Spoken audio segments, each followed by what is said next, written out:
Looking at Stetson Blaylock of Arkansas, coming off a second-place finish last week at Lake Hartwell on the Bassmaster Elite Series. This is stop number 4, and this is day number 3. Stetson Blaylock setting up what would be the lead going into the final day here at Winyah Bay in South Carolina. Yeah! I love to talk about momentum, Tommy. Love to talk about momentum. A top 10 at Lake Lanier, second place at Lake Hartwell, and then here we are at Georgetown, South Carolina. Stetson Blaylock still getting it done.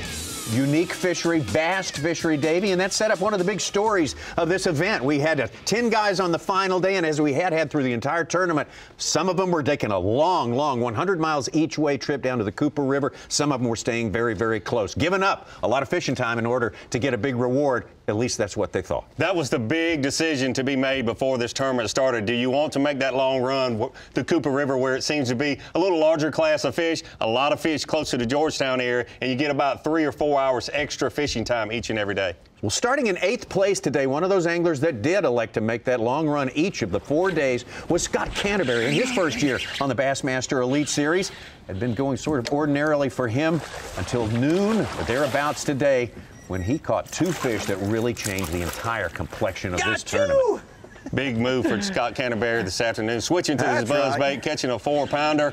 Made a big move from 8th place up the leaderboard, but then just a little bit later catching a 6-pounder that took him from mid-pack of the top 10 all the way up to 1st or 2nd place. If you had been watching this tournament all day and all week long, boy, this one set the world on fire. And you thought for all the world, well, Scott Canterbury may have done something that's very, very improbable, coming from back in 8th place, as you say, Davey, up to 1st place.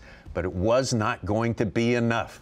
Stetson Blaylock was the man under fire again. Stetson Blaylock started the day with the lead. He did not have the day he had on day number 3, but he did just enough to get the job done. And what that long run ended up being the nemesis for Scott Canterbury when he was running back that last hour and a half that Scott Canterbury had to run back to check in. Stetson Blaylock was able to stay steady, stay consistent, and cull one more time. Yeah, Stetson Blaylock just doing enough to get the job done. He takes his first trophy on the Bassmaster Elite Series. He's not going to let that one get out of my hand.